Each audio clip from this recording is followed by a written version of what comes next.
Good morning, good afternoon, good evening. Hello, everyone that is joining us today.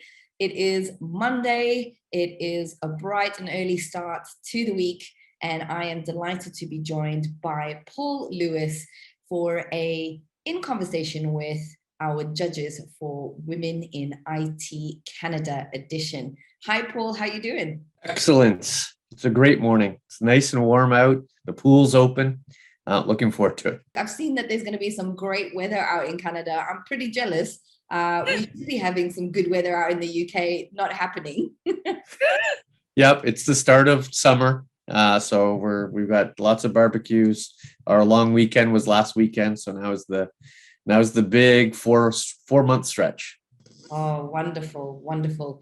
And Paul, just before we get started with some of those juicy questions that we've got for you, please could you give us a little introduction to yourself? My name is Paul Lewis. I'm the Chief Technology Officer for Pythian. I've been here about a year. Prior to that, I spent time as the CTO at Hitachi, and then prior to that, CTO and CIO at a bank. So spending the vast majority of my time in many ways as a technology practitioner, and then of course on the partner side.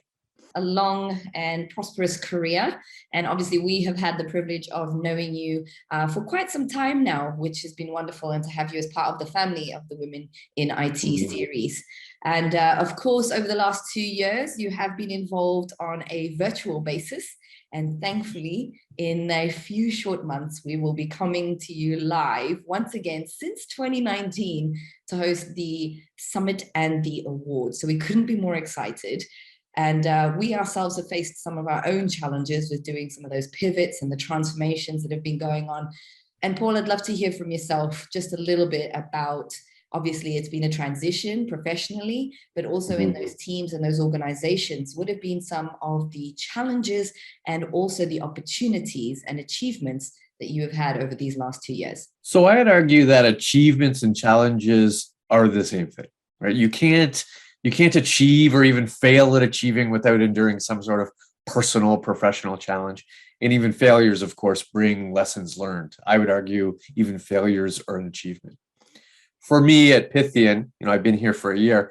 They asked me to spend my time building sort of concrete intellectual property, technologies that were going to move the needle on customer expectation, move the needle on competitive value, but while at the same time spending as much as I can out in the field, having conversations with peers, CIOs and CTOs and CMOs and CISOs.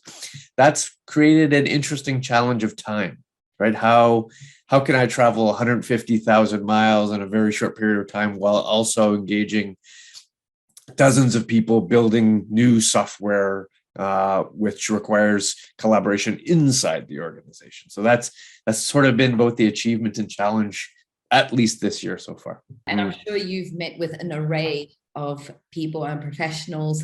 You've seen a lot. You've worked together on so many different projects. When we talk about some of our events, we really talk about bringing people together, whether it be on a virtual basis or, as I said, excitingly, live this year. How important are those sort of initiatives to you, do you feel, and to your role and to your teams? I would say it's 80% of my role. It's that important to me. I spend a lot of time with my peers, as I was saying, CIOs and CTOs and even non-technologists, the CMOs and CEOs across Canada and even around the world. And I do that with my public and private boards. I do frequent roundtables and in Women IT series. In fact, my very first was in person in Toronto on a panel, and it was amazing.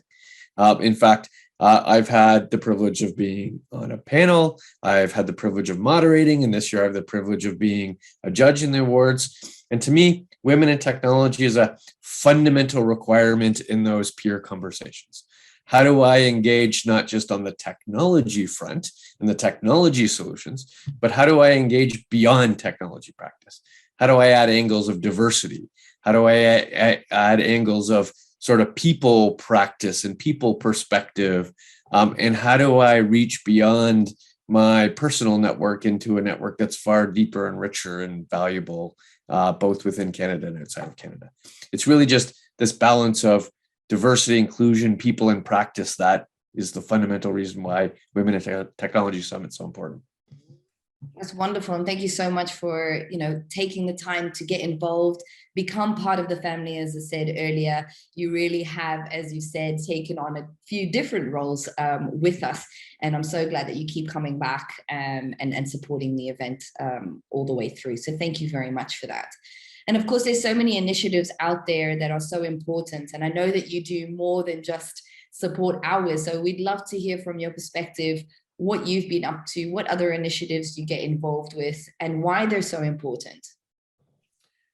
So on the personal front, we have a few family vacations to catch up on. We've had several years of missing family vacations.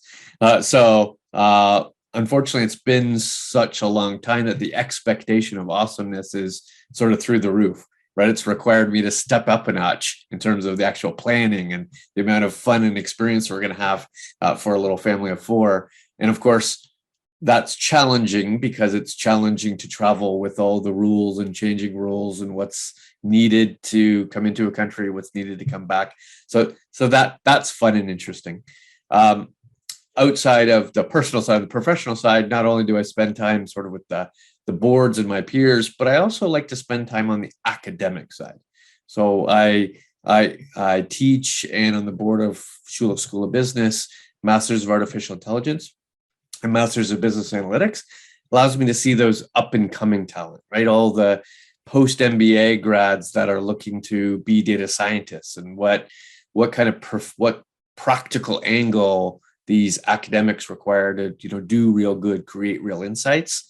And of course, the Women IT Awards and Summit, really looking forward to engage with all my peers and sort of having real life conversations and real life considerations of problems. And this great resignation isn't going away, right? How are we going to solve it as a group of executives, not just as individuals? Because if we're not coming together, then we're not solving the problem. That's such a great point, Paul, and 100% where we want to take our conversations. While the series and the project is stated as Women in IT Summit and Award Series, it has progressed far beyond being a women-only event. And we obviously, to your point, have to come together to really solve these issues. And it's a very real issue that we see across the globe. And it's only together that we're going to move the dial and actually take some actions to solving those issues that are tormenting every organization, every IT department across multiple industries. So thank you so much for mentioning that. And of course, with young talent, they obviously want to see examples of greatness and success and progression within organizations. And we do talk very much about the idea of mentorship, sponsorship, and also having those allies, just like yourself, in those organizations to help these individuals progress, learn, and grow.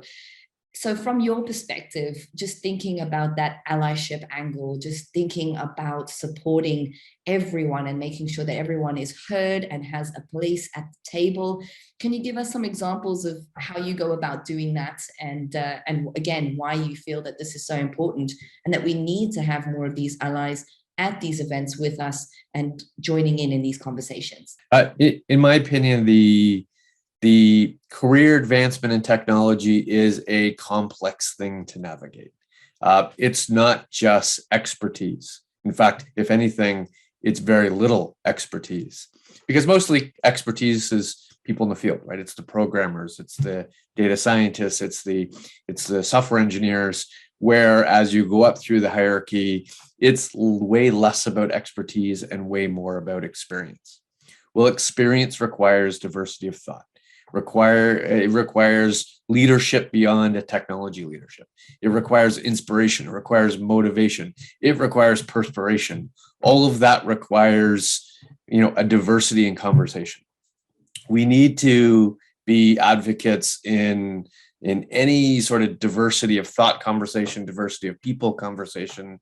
We need to attend the Women in IT Awards and Summit for everyone, right? It's an everyone content because it's an everyone problem, and we need to share our experience both, as me as a professional, as my peers in their organizations, professionals, because you need to be able to see 15 to 30 different career advancement strategies, and you need that diversity to have that conversation, right? You need what I'll refer to as grizzled veterans. And that grizzled veterans of 30 to 40 years of career advancement through the hits and the misses. That's the stories that share, that create enlightenment across the entire spectrum of technology professionals. And this is exactly why we have you as a judge, Paul. This open-minded way of seeing things, of doing things, understanding things is so, so important. And that's why we wanted to get a really diverse panel of judges, not just with gender, age, experience, but a little bit of everything, so that we can really look at all of those submissions that are going to come in and at different stages of their careers as well. Because as you know, we have those categories that are going to be for the next generation. We're going to have them for the ultimate Women of the Year, CIO, CTO levels, as well as those of advocacy. So allies, advocates, DE&I initiatives, and then those that are more technical and more specific, like a digital transformation leader, data, security. Those are so many different categories, and you that has already used a lot of hats and continues to use a lot of hats in your personal and professional life. Are there any that you're really looking forward to reading more about? Definitely, I have a soft spot for the academics. So those new, real, innovative ideas are going to be the most interesting to me. I want to see different angles to the same problem. I want to see 15 different answers that I haven't even thought of before. I want to learn, right? I want to be intrigued. I want to see insights that I never thought before. That's what's most appealing to me, I think. Amazing. Well, you've heard it here first, folks. Get your submissions in. This is what our judges are going to be looking for. Make sure you get the message across. Accolades are wonderful, but we need to understand the methodology, the objective, the challenge, and of course, see those results that have come through. So Paul, I think it's needless to say that you're really looking forward to coming and joining us in October, and you hope that everybody else is going to be there. But just tell us a little bit more about what you're looking forward to. And for the next 6 months, can you believe we're almost at the halfway mark of 2022 already? It's unbelievable. Feels like weeks, not months. And I know that the next half of the year is going to be action-packed. I'm absolutely looking forward to the Summit and Awards. I'm absolutely looking forward to meeting people that I've never met, hearing stories that I've never heard, and then applying all that interesting solution set back to the problems to which I have. Because the reality is we all have the same problems. Whether it's people-centric, whether it's technology angles, whether it's innovation, whether it's how to spend money, or even how do I engage my executive or board. Those are shared experiences. And if we can come together and have conversations, this is the best part of my job. It's the best part of the Women IT Summit. Thank you so much, Paul. It's been an absolute pleasure, as always, talking to you. Thank you for sharing your insights and your enthusiasm and excitement, just as much as we have for the event coming up in October.